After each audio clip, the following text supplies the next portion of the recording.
Greetings, EDIM, coming you today from the beautiful city of Philadelphia here on Wednesday or Monday night. I just want to give you a little Unit 2 preview and just conversation. So a couple things with regard to the first week. As it happens inevitably every course I teach every week, there's always, there's a little struggle in getting started in terms of getting all the technical aspects and things right. I think we're pretty close now. I think everyone has their blog submitted on the discussion page. A couple people are still sort of struggling with comments and a few other things, but we'll get that straightened out. And again, don't be hard on yourself if this is thing. And one of the things I love is the fact that people are reaching out to one another through the discussion forums, asking questions for advice and help, and people are responding. I love that. That is a core part of the course that I think is so powerful that we can learn with and from each other. And so continue to do those things. Continue to ask, maybe questions that aren't of such critical nature, like, hey, I'd love to be able to do this, and I'm not sure how to do that.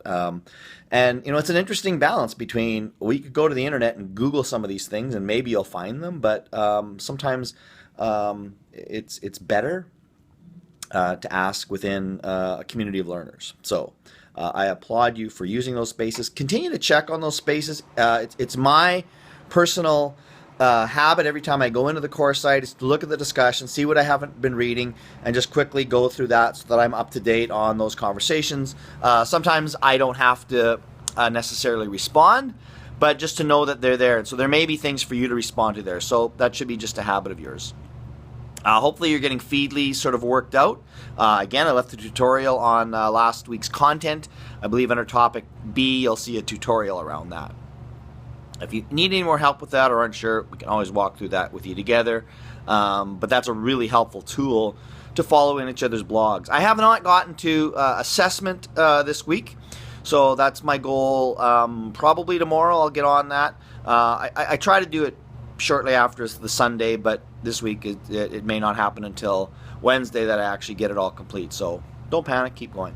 So this week we're talking about civil discourse, which is I always find a really fascinating but challenging idea, and essentially it's at the core of how do we have respectful, hard conversations with one another around new ideas and around, in this case specifically, new technologies. And so the assignment this week is to look at two perhaps conflicting arguments around the use of iPads in schools. And so I want you to have a look at that and be thoughtful and think about, what are the differences and challenges, and how do we deal with these two conflicting reports? Because I mean, like everything in education, or essentially anything, if I want to find arguments to suggest people didn't land on the moon, they are out there. And so now we can of course find arguments against anything.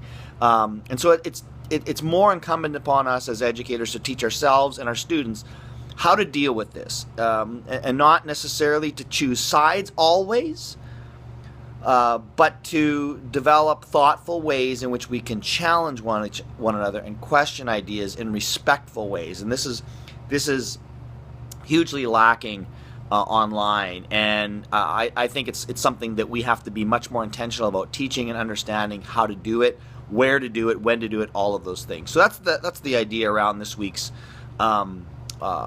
unit.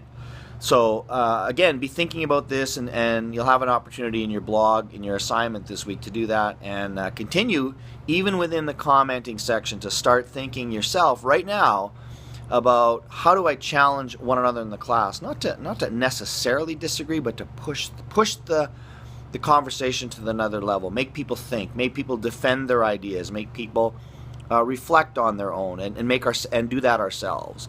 I think there's real power in that, and an important part of being a good learner is to be able to be reflective, to question our own practice, our own ideas, to listen from people who disagree with us at times, and to do that and the art of that is to do that in a respectful, welcoming way. So that's this week. Always around, keep staying connected with me, ask me questions, ask each other questions.